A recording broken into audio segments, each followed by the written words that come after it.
Hey everyone, welcome back to Crypto Cash. Thank you so much for joining me here. Hope you're having a great day. Quick look at ICP, double checking a few things here. It's been a few days since we covered this last. Apologize for the lack of coverage, but what we're going to do since we broke through our resistance at like 970/$10, we need to look at some macro fibs to kind of see roughly what's going to happen next. So we'll just quickly pull this up here and take a look at liquidation, go from there. And while we're getting this going here, folks, I want to say thanks again for just being an awesome part of my life. ICP community has been super supportive, super awesome.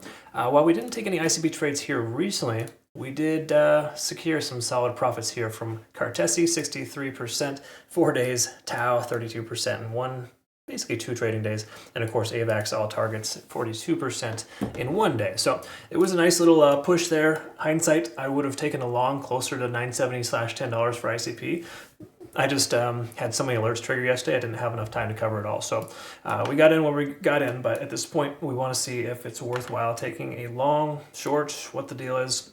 With this kind of overextension, we got to recognize some important levels, okay? So let's look at the liquidation levels first and kind of go from there. And then quickly identify some key level supports and resistances as the price pulls back for ICP. Where is it going to pull back to?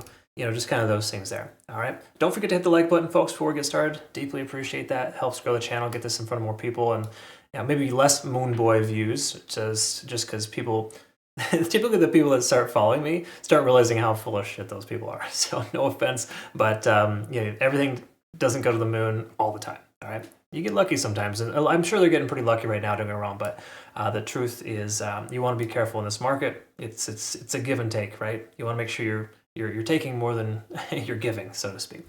Anyways, ICP. We can see majority liquidation has been swept. We can see what. Actually, let me increase this. I apologize. It's a little bit low. Let's go ahead and bring that up a little bit, so we can see what is it? So 990 upwards of about 1150. A lot of shorts got destroyed there because again they felt pretty safe taking a short, but once you break it through a key level resistance, it's important not to short into a coin that's got some strength. While people probably didn't expect the price to jump up as fast as it did, a lot of coins took off yesterday. It's important to recognize that breaking through a resistance, coins are going to start running, specifically in the current market we're in right now. Anyways, this last 12 hours, we can see we got some liquidation at 1220, 1260, and then a pretty solid chunk between 1050 and 11. So 1050 to 11, maybe that little support range, but keep in mind support ranges have a lot of liquidation in them, right? And again, you also got to recognize that liquidation occurs in support areas, not the other way around, right? Because again, the support comes first, and that's why people have comfort in taking, having a liquidation event in that range because they feel it's not going to happen. All right. Having said that, daily time frame. Let's go ahead and work our way down. And future reference too, folks. I'll update our fibs here in a little bit to reflect this current progression. We could very well just kind of draw these out for the moment, just give you perspective on retracement. We do see this 1080 as a potential area of retracement, but again, I'm not going to do that right now, just based on the simple fact that I'll post a play out chart once I'm done here. That's available on my Twitter, Telegram, or Discord. Looks a little something like this if you're not familiar. Anyways, let's take a quick peek at the daily time frame and recognize that we're above all moving averages. Awesome amount of confluence between $8 and $9. So we got good solid support in that range. We can see we're up over 70 on the RSI now, which hasn't happened in forever almost, it feels like, which is good. This kind of implies we could continue to run. Also, too, money flow index is pretty close together. We can see stochastic swinging up, MACD converging. There is every single potential indication on the daily time frame letting us know we're in very, very good shape here with ICP. So daily time frame is fantastic. We can check that off the list. All right. Now, 4-hour time frame, this is where things get kind of tricky.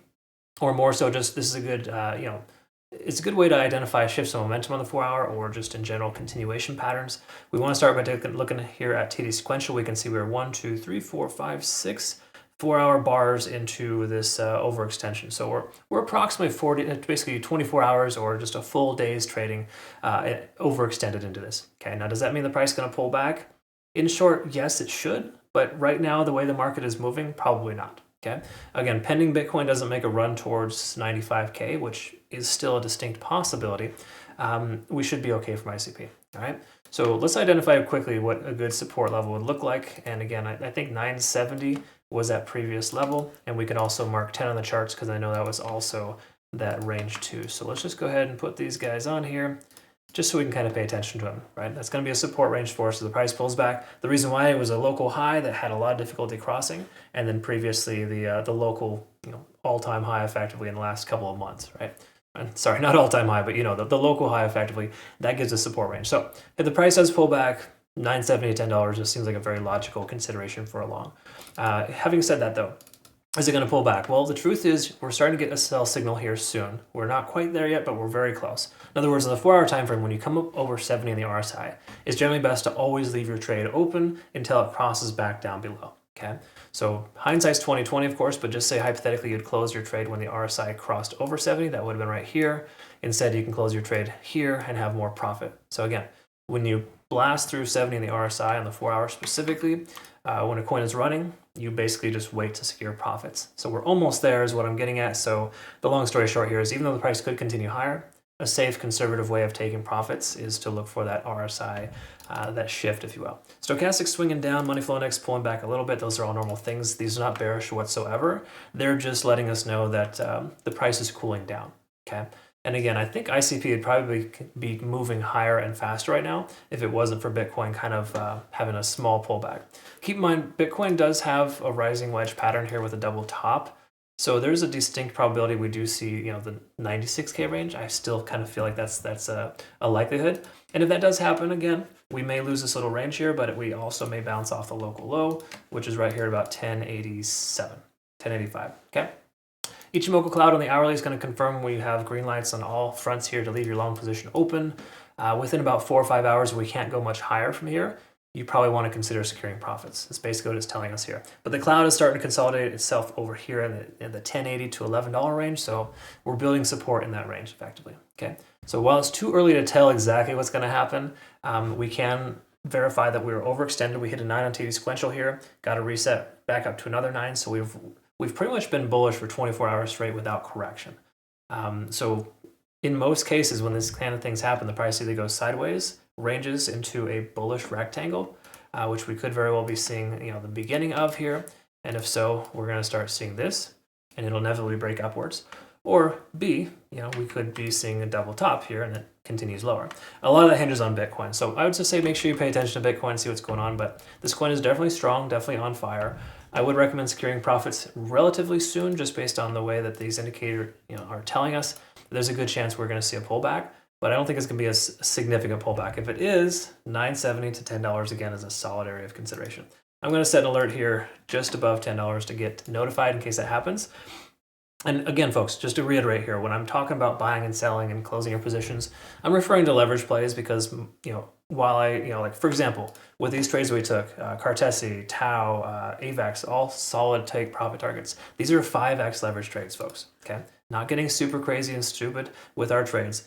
The reason why those trades worked out, because they came close, one of them came close to a stop loss, and it didn't stop out because we didn't have a high liquidation event or didn't use too high leverage, right? You should never be risking or feeling concerned about hitting a liquidation event. If you are, you're doing it wrong. Okay? You should always have a stop loss before that happens, first of all. And second of all, your liquidation event you shouldn't even come close to that. Don't give exchanges free money because you're just being an idiot. All right. Anyways, that's just stuff I like to talk about and teach in my community. Either way, I'm going to update our playout chart. I'll post that here shortly. I hope you learned something today. Comment below if you get a chance. Don't forget to like the video. Join us over at Bitunix too, folks. So we got a $60,000 prize pool here that's unlocked. Top 20 traders get a pretty solid chunk of change. So check that out. You have to use my link to register, but you'll be eligible for all future events if you do so. It's a great exchange. No KYC or VPN. We'll see you in the next one. Have a great rest of your day. Take care.